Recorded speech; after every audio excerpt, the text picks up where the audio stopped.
Two sacred texts. The Holy Bible teaches us that the Son is synonymous with the Word. Abraham, referred to as father, had two sons, Ishmael and Isaac. Ishmael was father to the nation of Islam, and Isaac father to the nation of Israel. The Holy Bible and the Holy Quran, the Word of God.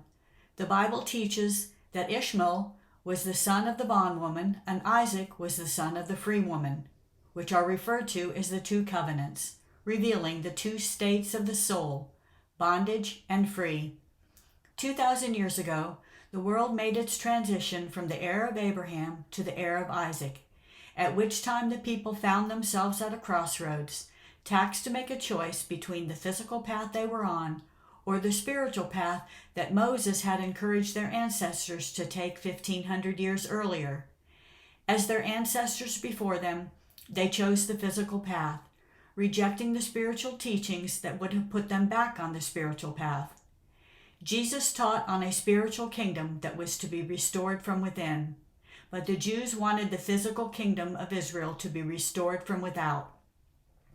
As their ancestors before them, they chose the bondage of the carnal law, rejecting the spiritual truth, which, if obeyed, would have brought them freedom within and without. In the year 2000, we entered the third and final era of Jacob, where we stand at the final crossroads, taxed to make a choice. Continue to view the content of our sacred texts through the lens of the carnal mind and remain in bondage, or begin to view them with a spiritual mind, following the instruction through which we are made free. The Torah of the Tanakh shows us two paths. The book of Genesis gives us an overview of the spiritual path. The book of Exodus detailing the children of Israel's journey through the wilderness and up the mount, symbolizing man's spiritual journey and ascension. But the children of Israel never ascended the mount, leaving the spiritual path in favor of the physical path, choosing the bondage of the carnal law, which was to end at the passing of Moses, which brings us to the end of Deuteronomy and to the end of the Torah. The Nevi'im of the Tanakh shows us two paths. It begins with the book of Joshua, with the Passover at Jordan, where the children pass over into the promised land, eating no more of the manna, but of the old corn, symbolizing their transition from carnal law to spiritual truth. Their labor was to battle against the 7 inhabitants of the promised land, symbolizing the spiritual battle by which we take possession of a spiritual promised land. But they soon reverted to the physical path by making marriages with the inhabitants of the land, which God had commanded them not to do, reverting to the bondage of the carnal law.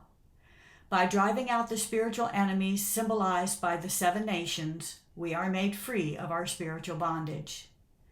The book of Judges sets forth the spiritual judgment that would have brought them spiritual freedom, but they would not hearken to their judges, rejecting the voice of God, which spoke through his anointed one, Samuel. They chose instead to have a physical king rule over them, becoming like the very nations they were to remain separate from.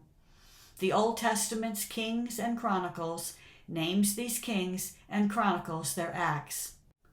It was King David, anointed by Samuel, that came to turn the heart of the children back to God, putting them back on their spiritual path that their patriarchal fathers, Abraham, Isaac, and Jacob, followed. But the power and influence of these righteous kings was soon usurped by kings that walked not in the footsteps of David. A king symbolizes a spirit, revealing the righteous and unrighteous spirits working through the mind and heart of man. Yet God's hand was outstretched still, sending his prophets, who prophesied of the destruction that would come if they continued in their spiritual disobedience. But they would not hearken to their prophets, stoning them by their refusal to change, refusing to take the spiritual path by keeping the spiritual law or word of God. The Holy Quran shows us two paths. It establishes quite clearly the era of the children of Israel. Yet the Quran takes its followers down the same physical path, the laws of the Quran no different than the laws of the Old Testament.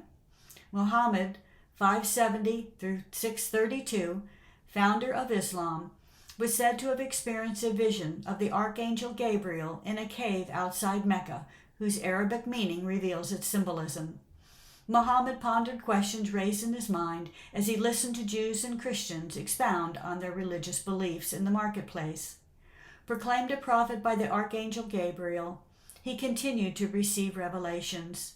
If of a spiritual nature, they would have stood in opposition to the beliefs held by Jews and by Christians, whose religious beliefs in 610 were far removed from the spiritual doctrine of Jesus, which was buried by 460. Any spiritual teachings given to Muhammad gave way to physical laws due to the civil unrest that comes with spiritual disobedience, due to what the Quran calls hearts infected with disbelief. The Muslim religion, like every religion before it, would follow the physical path. The children of Israel chose Saul over Samuel, who spoke for God.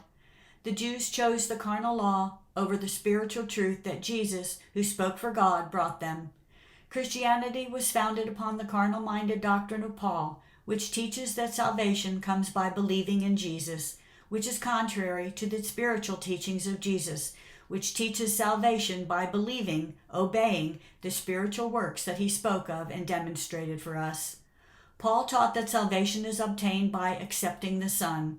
Believe in Jesus and you're saved, the doctrine being taught to Christians at the time of Muhammad, whose revelation served as a backlash against the belief that God has a partner with whom he shares his divine attributes. Jews, Muslims, and Christians all lack a spiritual understanding of the Son, without which there can be no creation, and therefore no salvation.